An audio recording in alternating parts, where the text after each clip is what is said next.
Kalau kamu tinggal di Bandung atau pernah ke Bandung, pasti tahu jembatan ikonik yang satu ini. Tapi pernah sadar nggak sih, di balik kemegahannya itu tersembunyi sebuah dunia yang sama sekali berbeda, sebuah kehidupan yang berdenyut, persis di bawahnya. Yuk, kita bedah kisah dua tingkat dari jembatan Pasupati. Dengerin deh kutipan ini. Dulunya banyak sampah, sekarang bagus sekali. Nah, kalimat ini bukan lagi ngomongin jembatannya loh, tapi justru tentang ruang yang hidup di bawah bayang-bayangnya. Ini cerita tentang sebuah transformasi yang drastis. Emangnya apa sih yang sudah berubah? Yap, ini dia Jembatan Pasupati, yang sekarang nama resminya Jalan Profesor Dr. Mokhtar Kusuma Atmaja. Kita akan kupas tuntas dua sisi ceritanya.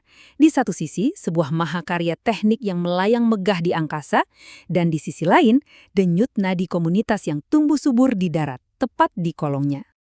Oke, perjalanan kita kali ini akan dibagi jadi 4 bagian. Pertama, kita akan mengagumi si ikon di angkasa. Lalu kita akan turun ke bawah, melihat kehidupan komunitas di darat.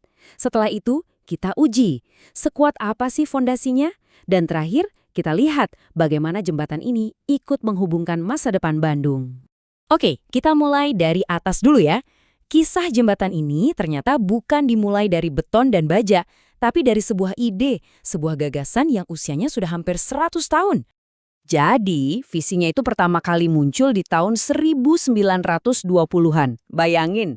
Tapi perjalanannya buat jadi kenyataan itu panjang dan berliku. Sempat mandek gara-gara krisis moneter tahun 98, proyek ini akhirnya bisa dilanjutkan lagi dan diresmikan tahun 2005. Penantian yang lama banget kan? Nah, yang bikin jembatan ini kelihatan begitu istimewa itu adalah desainnya. Ini adalah jembatan jenis cable stayed atau kabel pancang. Seperti yang bisa kita lihat, kabel-kabelnya itu terhubung langsung dari menara utama untuk menopang dek jembatan. Desain yang cerdas ini memungkinkan bentang utamanya yang sepanjang 161 meter itu bisa melintasi lembah Cikapundung tanpa perlu pilar penyangga di tengah. Dan ini ada fakta yang super menarik. Di dalam strukturnya itu, terpasang 76 perangkat khusus buatan Perancis yang namanya lock-up devices. Inovasi inilah yang menjadikan Pasupati sebagai jembatan pertama di Indonesia yang punya teknologi anti gempa modern pada masanya. Keren banget! Jadi, secara keseluruhan, kita punya jembatan sepanjang 2,8 km, yang namanya itu gabungan dari Jalan Pastur dan Surapati, ditopang oleh 19 kabel baja raksasa, dan kalau malam tiba, 420 lampu LED mengubahnya jadi pertunjukan cahaya yang memukau. Bener-bener sebuah ikon kota deh.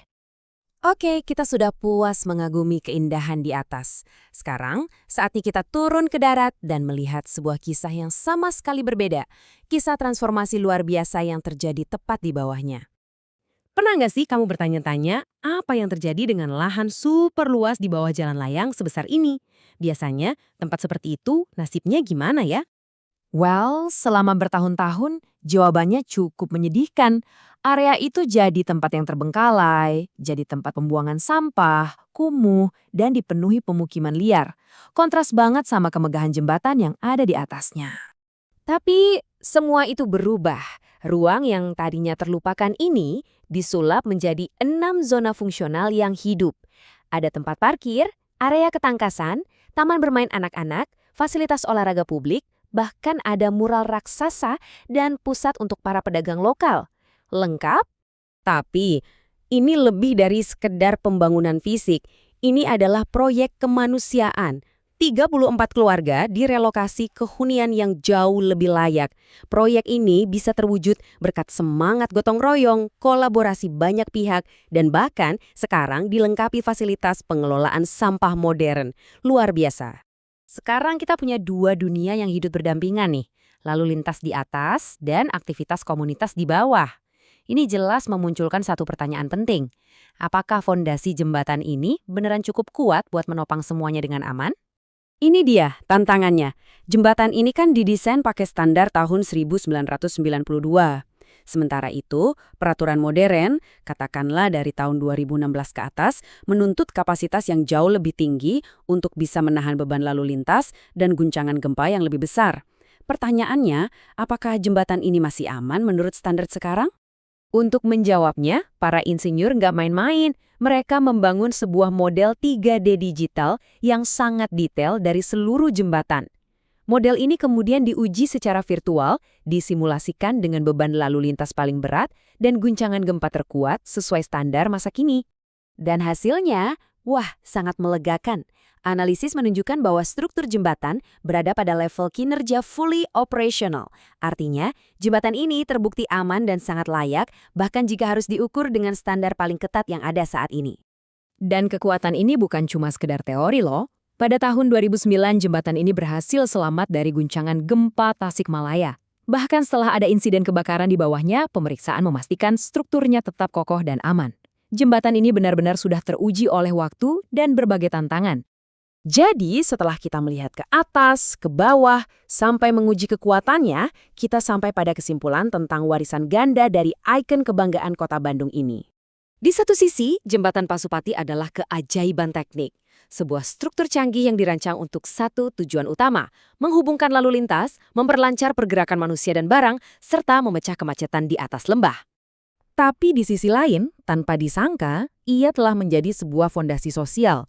Pilar-pilar betonnya kini menopang taman bermain, lapangan olahraga, galeri seni jalanan, dan pasar lokal. Jembatan ini ternyata tidak hanya menghubungkan kendaraan, tapi juga berhasil menghubungkan manusia. Kisah jembatan Pasupati ini adalah contoh yang brilian tentang bagaimana sebuah infrastruktur bisa melayani dua tujuan sekaligus. Dan ini membuat kita bertanya, di kota kita sendiri, ruang-ruang terabaikan mana lagi ya? Kolong jembatan lain, gang buntu, lahan kosong yang sebenarnya menyimpan potensi luar biasa untuk dihidupkan kembali demi kebaikan komunitas?